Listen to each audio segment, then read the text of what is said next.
J'ai entrepris donc pour l'ICA de photographier 3 lieux de vie communautaire à Charleroi. 3 lieux de vie communautaire qui ont été aussi pensés par des architectes de la région. L'abbaye de Soleilmont, on la voit ici dans son environnement, dans son contexte. Et puis, moi, ce qui m'intéressait, c'était donc de voir comment les communautés qui l'occupent, finalement, l'investissent et la prolongent. Voilà. Et donc, on peut voir ça, par exemple, ici dans le couloir qui est là, comment elles ont installé, finalement, leur chemin de croix en réponse à cette architecture qui fonctionne un peu comme un accordéon de boîtes qui s'enchâssent les unes dans les autres. Voilà. Donc après moi, comme photographe, ce qui m'intéresse, c'est aussi de prolonger cette histoire-là. Donc il y a l'architecture qui fait une proposition, qui dialogue avec des gens, avec des occupants, puis il y a finalement cet architecte qui se met en retrait, qui se retire du projet, et le projet est enfin occupé par, ici dans ce cas-ci, les sœurs. Elles l'occupent d'une manière ou d'une autre, on verra dans les autres exemples. Et puis il y a moi qui arrive et qui observe. Alors je ne veux pas observer, mon travail ne se porte pas sur la vie des occupants des lieux, mais sur des signes visuels et des traces finalement de cette vie indirectement présente dans les espaces. Voilà, et donc c'est mon apport. Ce que je veux dire par là, c'est que moi aussi j'ai envie de prolonger quelque chose qui est de l'architecture, qui est des occupants et puis qui est visuel. Voilà. Moi, mon travail, c'est donc au-delà de la prise de vue, c'est l'organisation et la sélection des images. Alors, c'est pour ça qu'ici, je dirais, les images sont présentées sous forme de carnet et pas au mur, sous une forme d'exposition classique.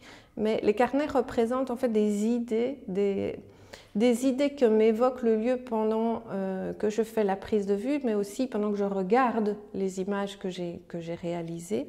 Et j'essaie de les classer autour de ces sensations, ces idées que me provoque mon travail et l'architecture.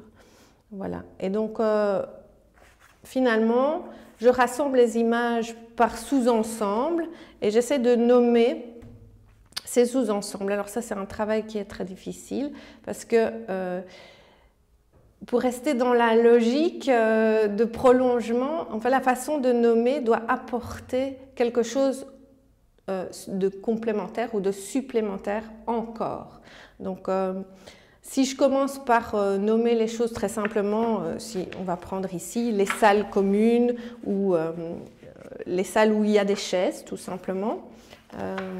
Voilà, des chaises qui traînent dans les espaces, qui font en fait de ces espaces imprévus des lieux de rencontre. Alors, de fil en aiguille, finalement, les mots doivent se transformer pour apporter une troisième dimension ou une quatrième dimension de lecture au travail.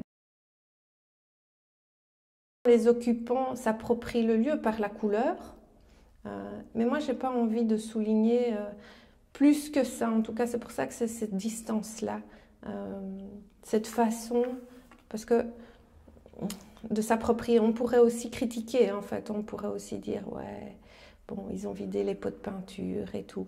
Mais il y a quand même ça m'émeut quand même, tout ça. Moi, je ne suis pas dans un jugement, je suis plutôt positive par rapport à ça. Je me dis, tiens, ben, ce rose, bon, il est ce qu'il est, ce rose, et ce vert, il est ce qu'il est, mais on sent qu'on a cherché à le mettre une fois ici, une fois là-bas. Voilà, et puis finalement, le baby-foot est là, au plein milieu de tout seul, isolé. On entend presque les cris des joueurs. C'est une série, en fait, c'est un triptyque.